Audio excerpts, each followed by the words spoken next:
Hi there, Texas history teachers, and welcome to our second unit preview.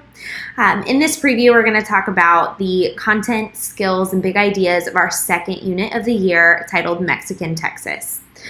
As we go along, as always, I have two big suggestions. I suggest having the unit plan up so that you can follow along, and then also writing down any questions that you may have. And then please reach out to me with all of those questions. Please don't suffer in silence. I'm happy to answer anything that comes up as a result of this video or looking at our unit plan. All right, let's go ahead and get started. We are going to talk about Unit 2. So this unit is, like I said, Mexican Texas. It's going to focus on this idea of conflict and change and fairness. Those are actually our main themes for this unit. We're looking at, students are exploring how the desire for fairness can ultimately lead to conflict and change, and how these conflicts impacted the history of Texas. So we're going to get started looking at stage 1 of the unit plan. Stage 1 really is the big ideas of the unit plan, or of this unit, that we want students to be able to grapple with, and these ideas that we want students to be able to think about throughout the unit. So first, we're going to look at our global context, which is fairness and development. So when IB says fairness and development, they're asking us to explore consequences of our common humanity, relationships between communities, sharing finite resources, and peace and conflict resolution. Now, how we're going to take those ideas and apply them in our class in this unit is we're going to talk about relationships between Mexico and Spain. Also Mexico and Texas. We're going to look at conflict between American colonists in Texas and Mexico. And we're also going to talk about how Americans, Tejanos, and Mexicans end up sharing this finite space, or sharing the land in Texas. As I mentioned earlier, our two main themes for this unit are fairness and conflict, and that's really driven through our statement of inquiry, which is that the desire for fairness drives conflict and ultimately change. Now, in this unit, we'll look at that by looking at the Mexican settlers' desire for fairness from Spain. We'll look in depth at the Mexican Revolution. We will look at American settlers starting to move into the state of Texas and its relationship with the Mexican government, and how the American settlers really seek fairness from this government. And we'll even see how that plays out and starts to lay the groundwork for the Texas Revolution, which we'll cover in our next unit. As always, that we are driving these big ideas through our inquiry questions, both all factual, conceptual, and debatable questions drive kids to thinking about these big ideas. As always, you can add these into hooks. You can add them into essay questions. You can do a value line. Specifically for this unit, I wanted to share an opportunity to use a value line in your class. I love them. You could even kind of change it into a four corners activity if it works better for you. But a value line is you basically turn your classroom into a value line, with one side being agree and one side being disagree. And when you pose a question, students move to either agree or disagree, and then you lead a small group discussion about why they picked their particular choice. So I wanted to highlight an opportunity in lesson 10 where you can do a value line with your kids and have them decide, if they were Americans in Texas, would they have difficulty adjusting to the new Mexican government? And that's now free from Spain, and they can move to either the agree or the disagree side of the room. And then you can talk about why they chose that side and really drive them to discuss, as Americans, do they feel that they're being treated fairly by the Mexican government in Texas? And if they don't feel like they're being treated fairly, what are they going to do about it? So they can kind of foreshadow some of the events that we'll be talking about later in this unit, and then particularly at the beginning of the next unit, talking about Texas Revolution. Alrighty, we are going to move on to stage 2, which is the assessment for this unit. So for this unit, students are going to be doing a cereal box research project. So at the end of the day, it's a research project, but making it a little bit more fun, we make it into a cereal box. So it's kind of like the old Wheaties boxes that had like an Olympian on the front. This is a cereal box that's dedicated to the life and history of one particular impresario that's assigned to students. And with their designated impresario, they will research biographical information, important contributions to Texas, the impact that this person had on Texas today, and then they'll also explore this impresario in terms of our statement of inquiry. So they'll look at how this impresario's desire for fairness drove towards conflict and drove towards change. And then, in addition to this research project, students will also write a reflection paper about the research experience. So like I said, the connection to the SOI really comes in exploring how that impresario had a drive for fairness and how that could ultimately lead to change. The way that they're going to do this on the project is that they're going to create the surprise inside the box. So a lot of times when you open a cereal box, there's a little prize in it. It was one of my favorite things as a kid. And so our students are going to create their own little prize, but the prize has to represent that impresario's impact on conflict and change in Texas in some way. So that's actually, like, I think, a really fun way to integrate the SOI into our performance assessment. Alrighty, so let's get into some resources.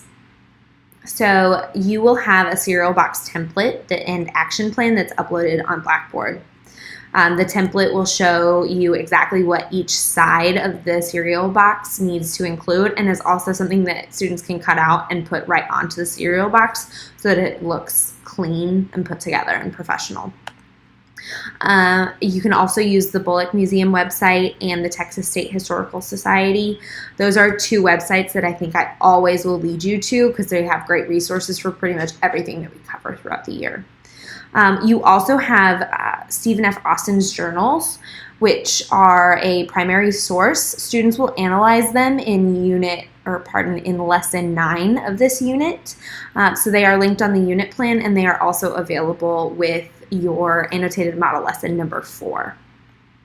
And then finally, the IB rubrics for this unit are criteria B, which is all about research, and criteria C, which is all about communication. They are broken down by points on the unit plan. And again, as always, if you have any questions about how to grade based on the rubrics or need to talk through them, just let me know. I'm happy to talk through it with you, hop on the phone, grab coffee, and grade some assignments together, because we really do want to make sure that students are getting some good feedback, particularly around this criteria B. Students will be doing a big research paper throughout the year in our course, so this is really their first opportunity to do some research. So it's also a good time to give them some really targeted good feedback with our rubrics so that they're prepared to do that research paper. All right, and if you don't want to do a cereal box, no worries. Sorry, this says brochure. Definitely meant cereal box. You can always do a presentation like a PowerPoint or a Prezi. You could do a poster. You could have students write a biography or an autobiography of their impresario. Melissa Richardson at North Hills actually does an impresario resume, which I think is a really cool way to integrate the content from the unit with this real world life skill that students will eventually need to know. So I would reach out to her with any, if you want to know more about that, but it's a really cool project. All right, we are going to move into stage 3, which is all about the day-to-day planning. So first I want to take a quick glance at the learning experiences from this unit. So we really do strive to have a wide variety of experiences for kids in each unit, and this unit is no different. You'll see that there's opportunities for students to analyze primary source documents. You'll see that there's an opportunity for students to analyze maps. There's graphic organizers, chances for them to create things like there's an opportunity for them to create a cartoon, also do things like a gallery walk. This also weaves in opportunities for students to practice their ATLs, which we'll cover in just a second, and also interact with the SOI. Now, you're by no means tied to what's written down here, but this is a really great place to start. And if you have questions about what any of these things mean, feel free to reach out to me. All right, so looking at the approaches to learning for this unit, we have two major approaches to learning, which are going to be reflection skills and information literacy skills. So when we talk about reflection skills, this is the chance for students to identify their strengths and weaknesses of their personal learning strategies and really self-assess. This is going to be important and is aligned to our summative assessment, where students will write a process paper to reflect on their research experience. The second major approach or ATL, is information literacy skills. Again, this is aligned to our summative assessment, where students are going to have to use those skills to be successful on the cereal box project. So this is really looking at students collecting, recording, and verifying data, and accessing information to be informed and to inform others. And on the slide, you'll see a couple of opportunities for students to practice these skills before we even get to the summative assessment. So for example, in lessons 6 and 8, students collect data from primary sources such as the colonization laws and Stephen F. Austin's journals. They're analyzing those primary sources to gather data about the impact of the colonization laws and the challenges that Stephen F. Austin faced as an impresario in Texas. All of which lead up to students hopefully being successful in a performance assessment because they've had a chance to practice these skills before they even get to that. There's also the SOI is weaved throughout the unit, so students have an opportunity to look at and explore fairness and change in multiple lessons. So they'll look at, for example, Father Hidalgo's speech, El Grito de Dolores, at the very beginning of the unit.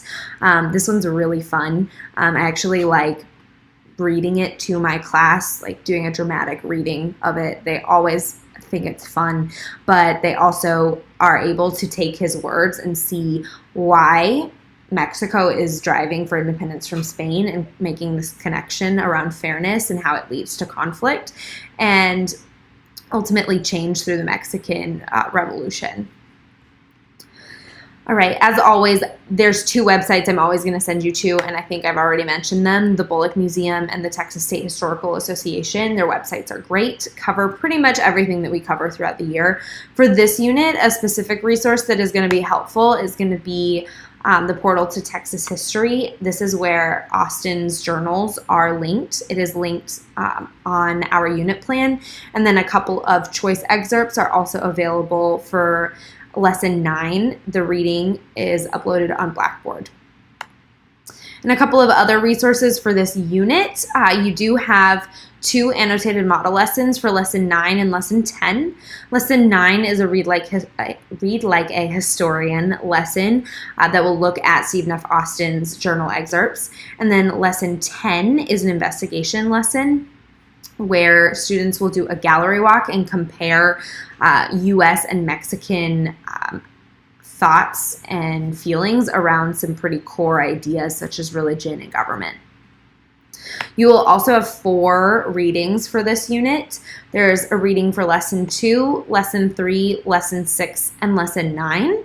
And these are readings that are done in the Read Like a Historian format. So students are spending some time getting background information and contextualizing, as well as doing close reading, and then also doing some values and limitations analysis of each of the documents at the end.